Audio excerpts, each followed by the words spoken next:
solombavam-bahoaka Tim vonina ampandany ny kandida Rina Randriamasinoro.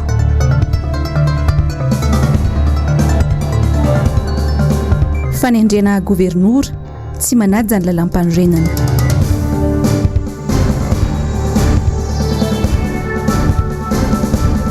Fitaraina ny mponina ao Ambotrimanjaka manao be marenina ny mpitondra. Ravorava ny tomboko lasy tomboko vavy tonga soa atao anatin'ity fampahalalam-baovao ity ianao ny aliny 4 septambra 2024 ary manasanao ampanajana hatrany izay anaraka izany hatramin'ny farany.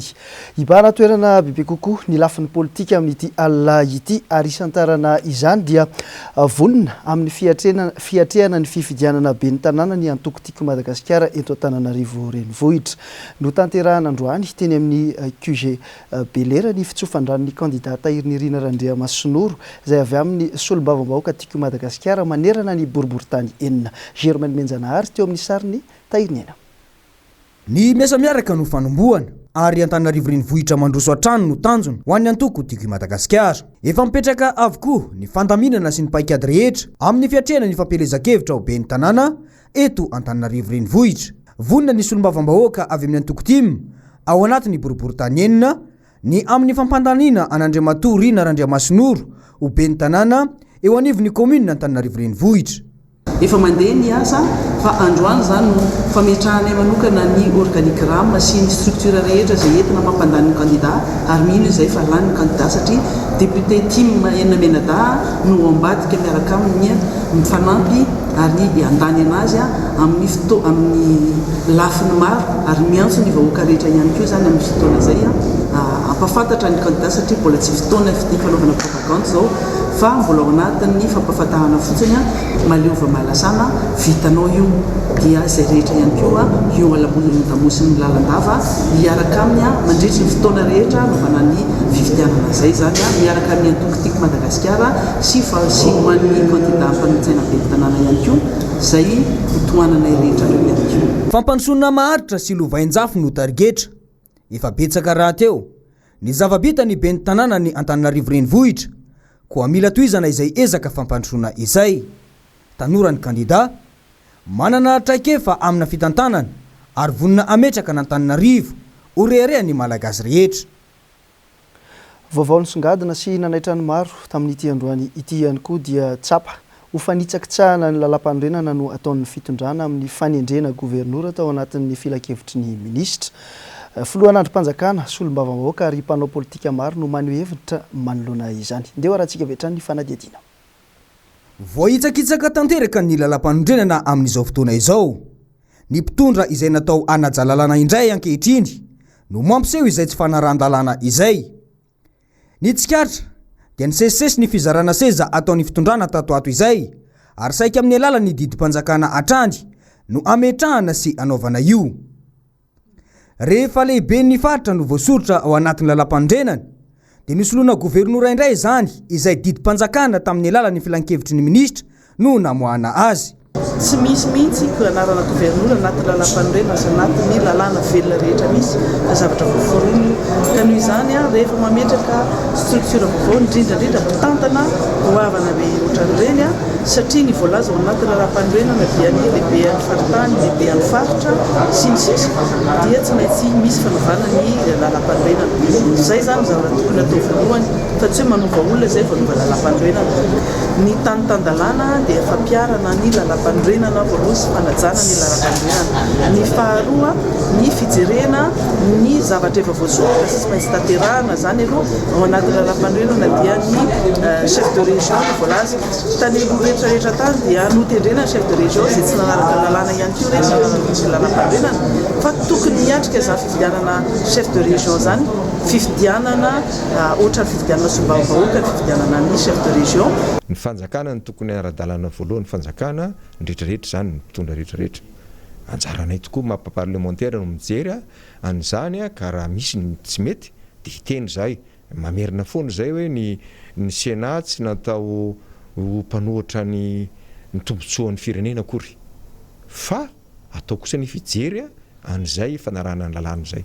La constitution c'est au-dessus de toute loi. Donc il faut respecter la constitution.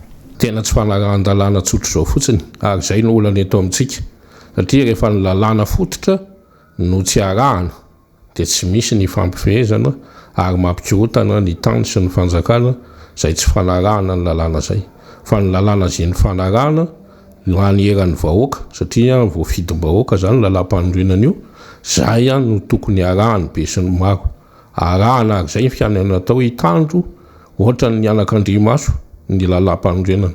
Misy 150 izy ireo no voatendry miandry ny fanendrena amin'ny fotoana manaraka kosa ny sasany. Misy efa lehibe ny faritra teo aloha, misy efa solombavam-bahoaka teo aloha, misy ihany koa sénateur amperinasa amin'ireo voatendry izay hita fa samy ekipa ny fitondrana avokoa. Sarotra ny heverina ny Madagasikara ho tandalana raha ny lalam-panondrenana aza tsy ajaina. Sarotra ihany koa ny heverana fa isy ny vondrom-bahoaka hitsinjaram-pahefana raha izao zava-misy izao no jerena. Eo amin'izay fanio-kevitra izay ihany dia manay mafy nisy ny kajikajy politika ny amin'ny fiatrehana ny fifidiana izay ho ben'ny tanàna ihany koa ny eo anivon'ny vondron'olon-tsotra manoloana izao fanendrenana gouvernementam-paritra izao. Manameloka ny fandikan-dalàna ataon'ny fitondrana izy ireo ndeo arahana ny fanadihadiana. Miova sata ve miovandrina petraka tanteraka izay tenin'izay amin'izao fotoana izao raha mijery ny fomba fitantanan-draharaha eto amin'ny firenena satria ny fitondrana izay mpitondra izay tokony atao hoe metaratra amin'ny vahoaka amin'ny fanajara lalàna dia tao ohatra mivoana amin'izay ohatra ny hoe misy ambony lalàna ve eo aloha ny fanovana ny tale général ny imprimerie Madagasikara ray aloha izay fanitsy indrindra tao anatin'izao fanomanana ny fifidianana izao. Ny anankiray faharoa manaraka izay tiako resaka gouvernoura aty mba fantatra vahoaka malagasy ve satria azadiny fa mananjoa an'izany ny vahoaka ny olom-pirenena dia mananjoa fantatra ny mombamomba ny biografia ny olona izay mitantana anazy amin'ny ankapobeny sa ve izy ity lasa resaka kamakama fanendrenana izay zavatra izay ihany koa tonga dia tsorona mazava be hoe efa manomana kajikajy politika hitrena fifidianana ve satria tampoka tamin'ny rehetrarehetra ny mpifanina kandida nisy maninona tsy tonga dia ny 22 région na ny efa 13 misy zao satria sarana le vato fafitifinany no nitendrena le gouvernoura fa naninana le efa tsy kelikely ny apahandraiky 12 sa ireo ve zany le tena ary tafiditra amin'izany ny Analamanga ny Antananarivo renivohitra anatin'ny Analamanga fahalemena ve zany zavatra zany sa misy tetika ambadika ao lara-pamena ve zany fanendrena gouvernoura zany manoloana fa trano vahoaka amin'ny totongana andro manalina ny sosialim-bahoaka izay tena mangiry miatra manaina. Fa manoloana ny fanampiana-tsofina nataon'ny fitondrana ny amin'ny fitarainana sy ny fitsipahan'ny mponina eny Ambotrimanjaka ny amin'ny fanotofana ny tanim-barin'izy ireo izay marina moa fa ity no antom-pivelomana dia isy ny hetsika izay ho karakarain'ireo mponina amin'ny sabotsy ho avy izao. Germaine Menjanahary teo amin'ny sary Tokra Marla. Natao anasoany fiainan'ny vahoaka ny mpitondra sy ny fanjakana fa tsy amony vahoaka. Mahagaga nefa ny fihetsika izay ataon'ny fitondrana ankehitriny ny amin'ny fikirizana anototra ny tanimbary fiveloman'ny vahoaka maro etsy Ambotrimanjaka fa leovantena aratsakafo tsy ankindoha any ivelany ary tsy anafatra vary avy any ivelany tsony no nidradradradraina nandritry ny fampelezan-kevitra saingy fanotofana tanimbary-bahoaka no atao rehefa tonga eo amin'ny fitondrana ankehitriny. Amin'izao mantsy da notohanana ny rano izay mamatsy ity tanimbary efa voaketsa sy nivoleny ny tantsaha ary ny mponina eny antoerana ity.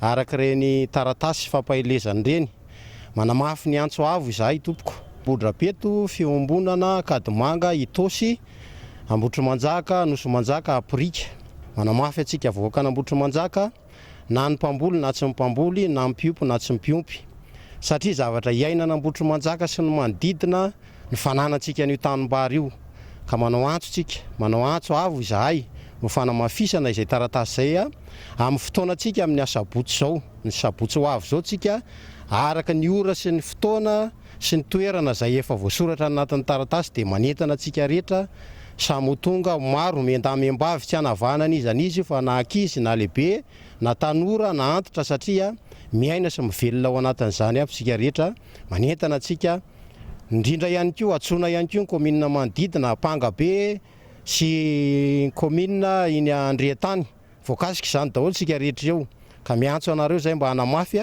rehefa tena miatra manaina ny zavatra misy iainantsika. Isy arak'izany ny fepetra ho raisin'ny fokon'olona eny antoerana manoloana izao zava-misy eny Ambotrimanjaka izao. maty ambotro manjaka tena tenenina aminareo fa maro zao a misy olona tena olona vehivavy lehibe lehilahy lehibe olona tanora tena latsatra amin'ny maso mihitsy amin'ny zavatra am'se waizy izy a inona ny ataony ahoana no avaka de manao antso avy fitonam-panjakana aloha zany zay atreto aloha hoe mba le fasa aloha ny rano a anetsana ambotro manjaka fa mijaly le olona miraviravy tanana le olona inona no atao a aiza no alea inona no anina ahoana karama isan'andro ny fitonam-panjakana moa zany zay tonga tena toerana ny apipa nefa niona tamin'ny vahoakana ambotro manjaka hoe ajanony aloha fanotompona ary tsy ekeny vahoakana ambotro manjaka io raha somary tsy aivina dia isan'ny natao antony nitarihana ny fanonganam-panjakana tamin'ny taona 2024 ny resaka fanomezana tany ny orinasa vahiny sy fanotofana tany izay nanendrikendrehana ny mpitondra tamin'izany fotoana ankehitriny anefa mibaribary ny finiavana anototra tanimbary izay fotom-piveloman'ny malagasy. Eo amin'ny fikarakarana ny fiainan'ny mponina Antananarivo renivohitra dia hita ho misy fiantraikany mivantana amin'ny fiainan'ny olona eny tsara faritra Tsimbazaza ny nampiasana ny toerana fanasan-damba sy ny nanamboarana ny lalana mampifandray ny boriboritany fahefatra sy ny boriboritany faharoa. Rina Rabe Mananjara, Tahiriny Aina. Maro ny vehivavy eto Antananarivo renivohitra no mivelona amin'ny sasalamba amelomana ankonana na manasa lamban'olona ihany koa azaombola hiatrehana ny fiainana andavanandro. Tany anaty tatatra no nanasa lamba ny olona dia tsara faritra Tsimbazaza nandritra ny taona maro. Nitaraina ireo vehivavy ireo ary nanolonany izany dia hitan'ny ben'ny tanàna Lalora Valomanana ihany koa ny fijaliany ireto vehivavy mpanasa lamba ety tsara faritra Tsimbazaza ety. Tsy nisy ny andrasondraso fa avy hatrany dia nasiana toerana fanasan-damba na bassin ny teny an-toerana ary efa vita soamantsara zany amin'izao fotoana izao ka afa-pasairanana ireo vehivavy mpanasa lamba ety tsara faritra Tsimbazaza. Sorana misy moa zany madamo ben'ny tanàna nanome bassin anay fa vita soamantsara tokoa ty bassin anay ty dia tena isorana sakasitanana azy lehibe indrindra nanolotra an'izao bassin zao anay. Eo amin'ny fikojakojanay anazy zany dia amin'ny alalan'ny latsakemboko ny mpanasa lamba no anadiovana sy anatsarana an'ilay izy. Amin'ity foto-javitsasa no natolotra ny ben'ny tanàna ho anay ity dia fisaorana lehibe dia lehibe no atolotra ho an'ny madame le maire ary mbola mangataka fiaraha miasa amin'izay raha ohatra ka hoe mbola misy izany zavatra izany. Nanahirana amponina tetỳ an-toerana ihany koa ny lalana nampifandray ny boriboritany fahefatra amin'ny boriboritany faharoa. Maro ny fitarainana momba an'izany ka avy hatrany ihany koa dia natao ny fanamboarana notarian'ny kominina Antananarivo renivohitra ary teo ny boriboritany fahefatra. Taloha ty lalana ty tena malama be mihitsy jaly mihitsy na mpianatra zay mijaly mamidina ty tsy azo anaovana skobidova dia manatsoaka kapa mihitsy zay. Zao nefa le izy vitan'ny ramatoa ben'ny tanàna miaraka amin'ny kominina Antananarivo renivohitra dia tena misaotra betsaka anazy mihitsy zay. Ty lalana ty patsakarany betsaka miakatra sy midina eto ary samy mahazo tombotsoa amin'io daholo mihitsy izany. Dia isorana betsaka lehibe ny madama ben'ny tanàna amin'ny fanampinanay tamin'izany lalana izany. Zary nofinofy sisa ny fasairanana tamin'ny fivezivezena tetỳ an-toerana tany aloha niteraka fivoarana teo amin'ny toetsain'ny mponina ihany koa ny fahavitan'ny lalana toy itony izay soa iombonana ka mahasary-piaro ny rehetra. Na dia nisy aza ireo ataontsika hoe délestage lavareny mifanesesy teto amin'ny tanàna Antananarivo renivohitra manerana ny Madagasikara. Ho ana Antananarivo manokana dia nanao izay ho afa ny tompona andraikitra teo anivon'ny kominina nitondra ny fanazavana teo amin'ny fokotany marobe. Ao anatin'ity tatitra izay hoentiny Laurette Berton tao amin'ny tatitra vitan'ny asan'ny kominina nandritry ny efa-taona ity dia ny momba ny famatsiana jiro isaky ny tanàna indray. Isan'ny ezaka lehibe vitan'ny ekipa notarian'ny ben'ny tanàna teto Antananarivo renivohitra ny fanazavana ny tanàna.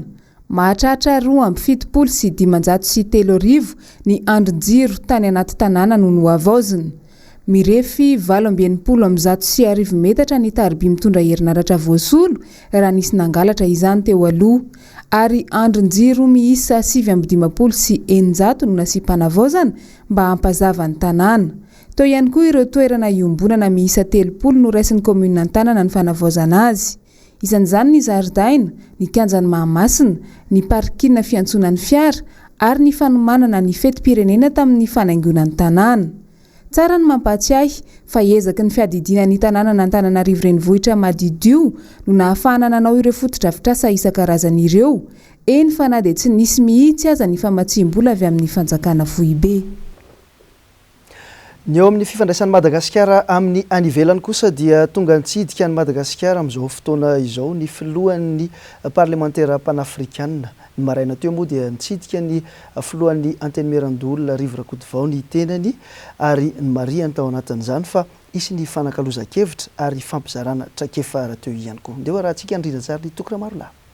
Sakana ho an'ny fampandrosoana ny firenena ty Afrika, anisan'izany Madagasikara ny fampifangaroana ny asan'ny fahefana-panatanteraka sy ny mpanao lalàna.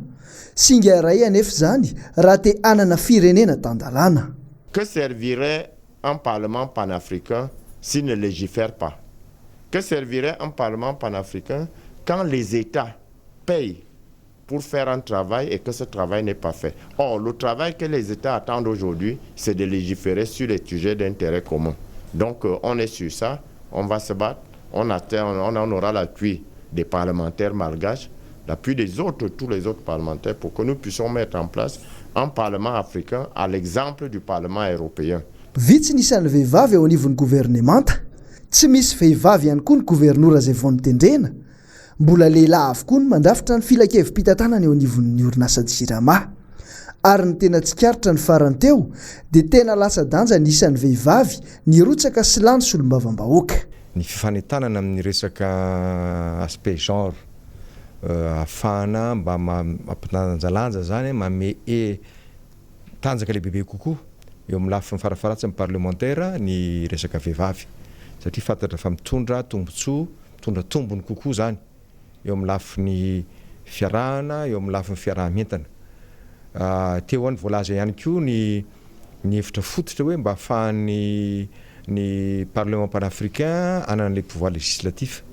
Fahafantarany any zava-misy eto Madagasikara zay amampaparlementaire zany fantatritsika ny hoe bicamérisme ny eto amintsika voalaza enonareo teo zany dia namafisina foana hoe zay ny mbola constitution aloha amin'izao fotoana izao raha misy mifovany dia mijanona ao anatin'ny ilazana foana ao anatin'ny ara-dalàna anaovana zany rehetra zany. Anisan'ny tokony omeny izao fitondrana izao ny ampifandanjana ny isan'ny lehilahy sy ny vehivavy saingy ny valina niaraka tamin'ny fampelezan-kevitra zany. Eo amin'ny pejin'ny fanabeazana sy fankalazana tsingeritaona kosa indray dia lobary adasy sy fampiratiana momba ny taranja fizika sy manodidina azy no etsika no entin'ny yoga namarana ny fanamariana ny fahatelopolo amin'ny 100 taona nijoron'ny ivitoeram-pikarohana géoscientifika etsy Ambotepona. Zany monina tao tery amin'ny Akademia Malagasy teny Tsimbazaza. Lorette Berton teo amin'ny sary ny Manora ny Malala. Tsy mbola mahasarika ny tanora maro eto Madagasikara ny taranja fizika. Tsy voafetra nefa ny vokatra azon'ny olona iray izay mahafehy izany taranja izany, indrindra ho an'ny firenena andalam-pandrosoana toa ny Madagasikara.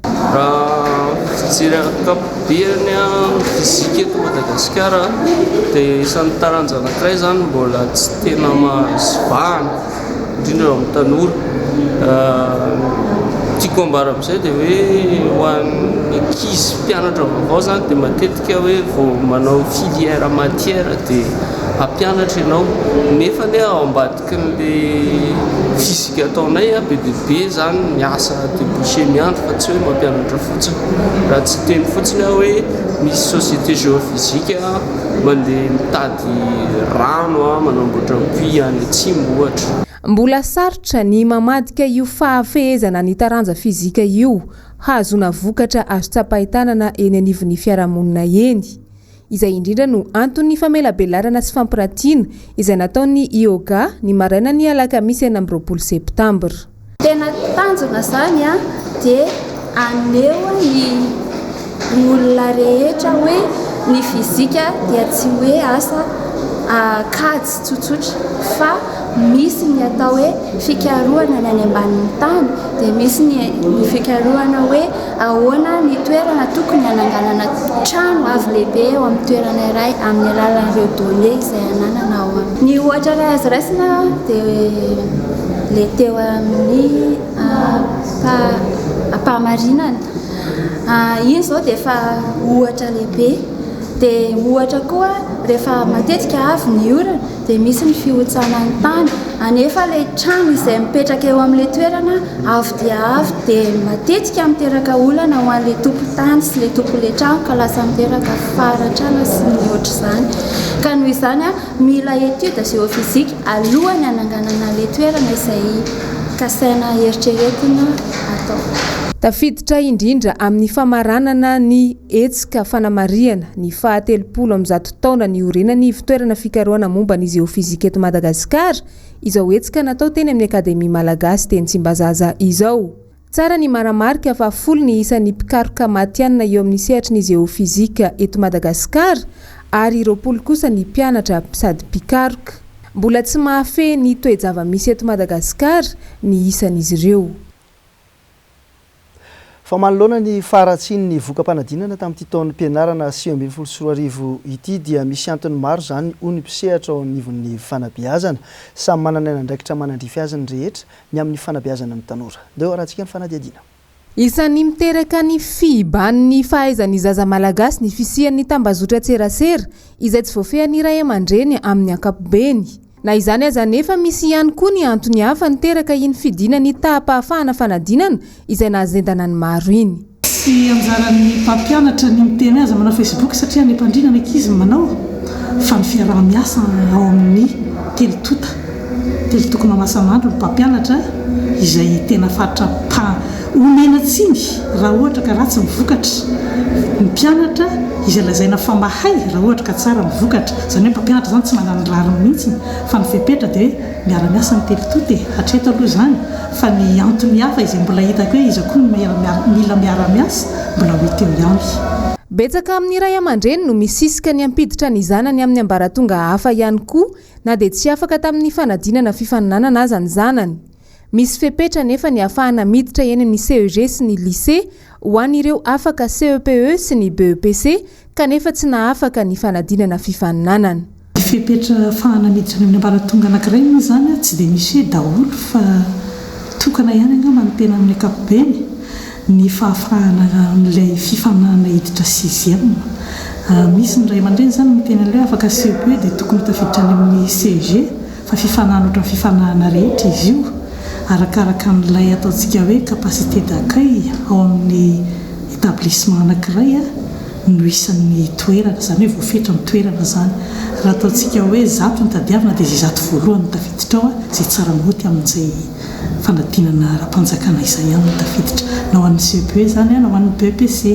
Raha jerena amin'ny hamaroan'ny mpianatra izay afaka fanadinana tamin'ny fifaninanana hiditra eny amin'ny sekolim-panjakana dia mbola ampy ny toerana andraisana an'ireo mpianatra vaovao ao amin'ny kilasy seconde sy ny kilasy 6e raha ho an'ny sekoly ao anatin'ny fiadidiny ny Cisco eto Antananarivo renivohitra. Vaovao mampalahelo ho an'ny olo-malaza eran-tany kosa indray dia nodimandry androany 20 septambra teo amin'ny 49 taona ny filoha frantsay teo aloha Jacques Chirac atao amin'ny trano fonenany moa izy ity nodimandry tao Paris ary izy no filoham-pirenena faharoa amby roapolo ny Repoblika Frantsay. Andeo arahantsika ny angom-baovao ny Jessica Miray. 20 taona i Jacques Chirac izao namoy ainy tao amin'ny trano fonenany tao Paris izao. Efa imbetsaka izy no nahiditra hôpitaly noho ny aretin'ny tratra na infection pulmonaire ny taona 2024, ny volana Desambra 2024 ary ny volana Septambra 2024. Izy no filoham-pirenena fahadimy tao anatin'ny Repoblika fahadimy tao Frantsa, filoham-pirenena faharoa amby roapolo ny Repoblika Frantsay kosa. 12 taona no nahafiloham-pirenena Frantsay azy. Ny fahafitony volana May 1997 no nalany voalohany azy teo anatrehany mpifanandrina taminy Lionel Jospin. Lany filoham-pirenena fanondrony indray ny 10 May 2024 teo anatrehany Jean-Marie Le Pen. Efa praiminisitra iandro ihany koa izy ary efa ben'ny tanànan'ny Paris nandritra ny mandat telo. Anisan'ny nanamarika ny fitondrany nanovany ny fiampitoana iasan'ny filoham-pirenena izay septennat, izany hoe mandat 7 taona, niova ho quinquennat na 10 taona. Efa nandalo teto Madagasikara i Jacques Chirac, nandritra ny fitondrany filoha teo aloha Marc Ravalomanana tamin'ny faha 20 ny volana Jolay 2024. Naharitra 2 andro ny fitsidihany Madagasikara, izay nanatrehany ihany koa ny fivoriana an-tampony ny faritry ny ranomasimbe Indiana. tanjon'ny fitsidiana ihany koa tamin'izany ny fanamafisany ny fanohanan'ny Frantsa ny Madagasikara, indrindra eo amin'ny lafiny ara-ekônomika, fa ihany koa ny fitsinjaram-pahefana izay tafiditra tao anatin'ny fandaharana asa ny filoha Marc Ravalomanana hoy ny fanamafisany mpitondra teny tao Élysée. Namafisiny ity mpitondra teny tao Élysée ity hatrany fa tena tsara ny fifandraisana teo amin'izy mirahalahy, fifandraisana feno fahatokisana sy fiaraha-miasa. Tsara ihany koa ny mampahafantatra fa izy no filoham-pirenena frantsay fahatelo nitsidika ny Madagasikara tao aorian'ny Général de Gaulle ny taona 1970 ary François Mitterrand ny taona 1970. Eo amin'ny resaka fampirantiana kosa dia nisokatra androany ary farana ny alady ho avy izao ny fampirantiana makasika ny salon de la vraie marque izay atao etsy amin'ny lapan'ny kolotsaina sy ny fanatanjahantena Mahamasina. Nisy ny namana mpanao gazety tonga tena toerana nanao an'izay fanadihadiana izay. Manomboka tafiditra ao anatin'ny fiainan'ny malagasy amin'izao fotoana ny fankafizana ny entana manana ny marika manokana sy malaza. Tsy vita vahiny ihany anefa no ahitana izany fa efa misy ny orinasa sy ny mpanao asa tanana izay mamokatra ny tena vita malagasy eto an-toerana.